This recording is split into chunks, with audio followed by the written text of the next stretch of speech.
نحمده ونصلي ونسلم على رسوله الكريم اما بعد فاعوذ باللہ من الشیطان الرجیم بسم اللہ الرحمن الرحیم۔ السلام علیکم ورحمۃ اللہ وبرکاتہ۔ کیسے سب لوگ؟ امید کرتی ہوں خیریت سے ہوں گے۔ یہ بھی امید کرتی ہوں کہ پچھلے لیکچر کی سمجھ آ گئی ہوگی۔ آج ہم سورۃ البقرہ کی آیت نمبر 3 کی ترجمہ تفسیر پڑھیں گے، تو شروع کرتے ہیں۔ اعوذ باللہ من الشیطان الرجیم بسم اللہ الرحمن الرحیم۔ پچھلے سبق کا تھوڑا سا ریکیپ کر لیتے ہیں۔ الف لام میم حروف مقطعات۔ ذالک الکتاب لا ریب فیہ، یہ وہ کتاب ہے جس میں کوئی شک نہیں۔ ھدی للمتقین، ہدایت ہے پرہیزگاروں کے لیے۔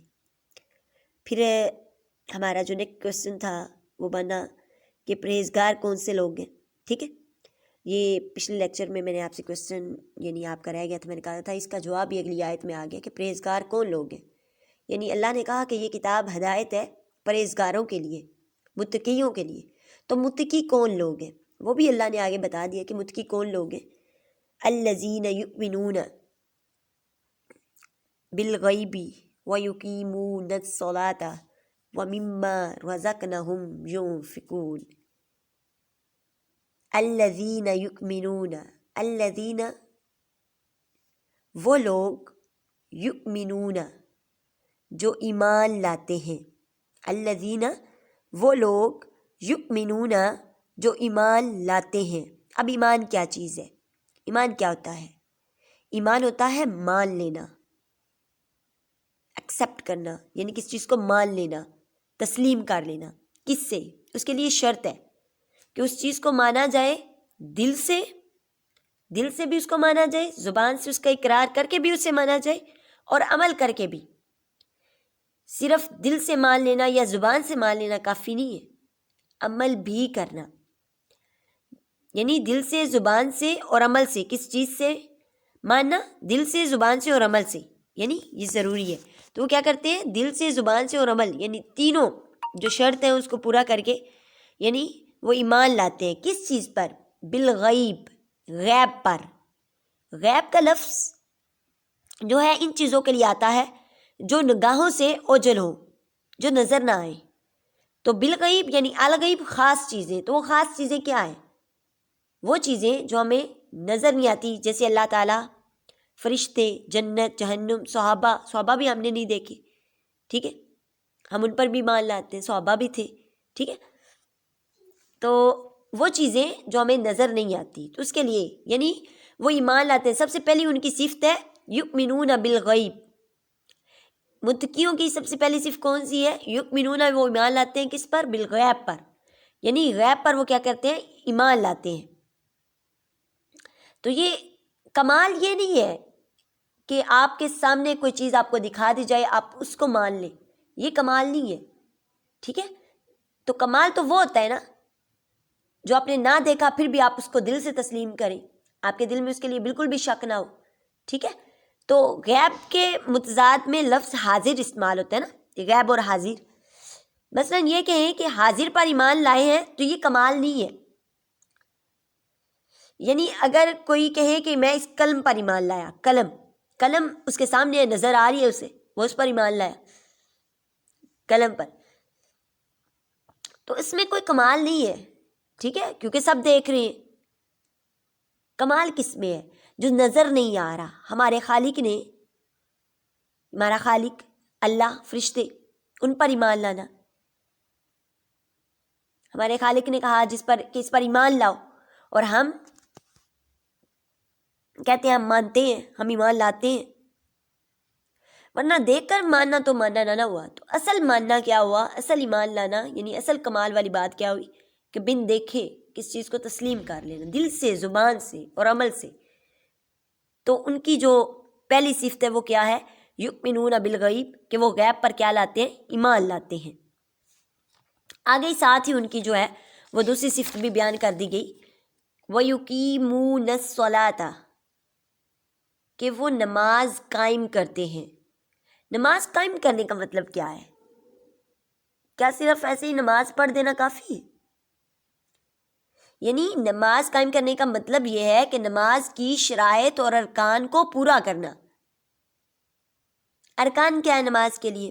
وقت کی پابندی، طہارت، قبلہ رخ ہونا یعنی قبلہ کی طرف منہ کرنا، ٹھیک ہے، طریقے کا درست ہونا، نیت کا ہونا، تو یہ سارا کیا ہے؟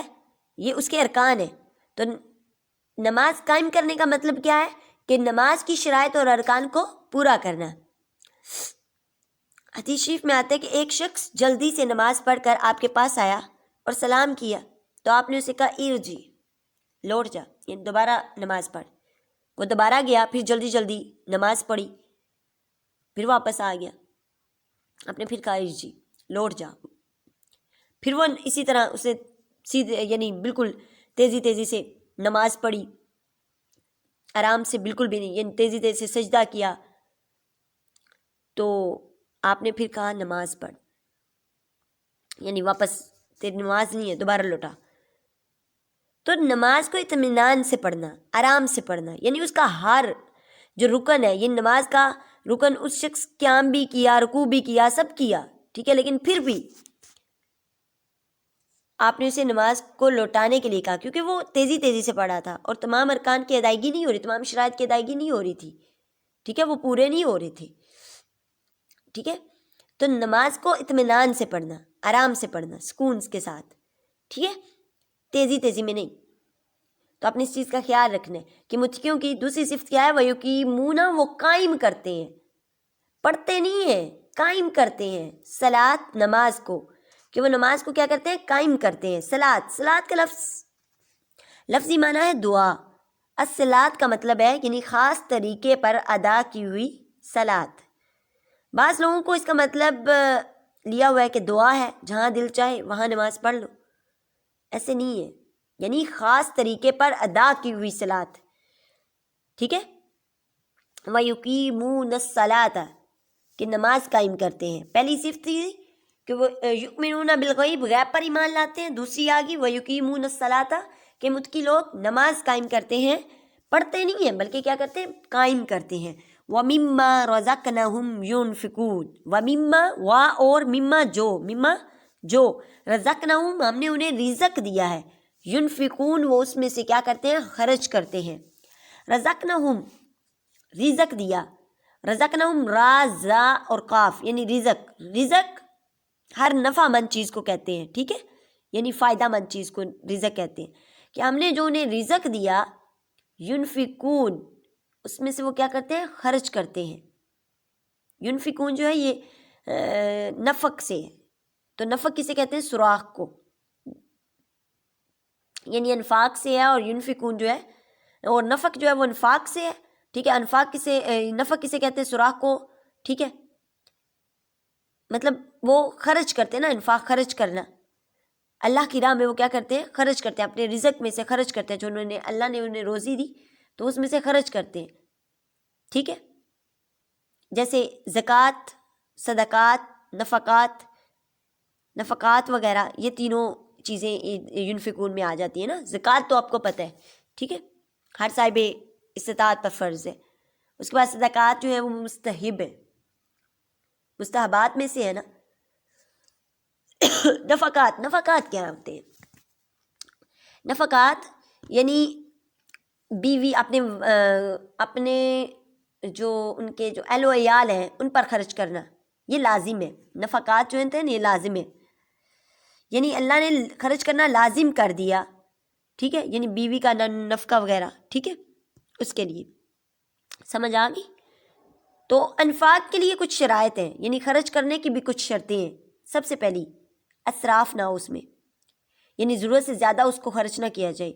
نمبر 2، بخل نہ ہو اس میں، ٹھیک ہے۔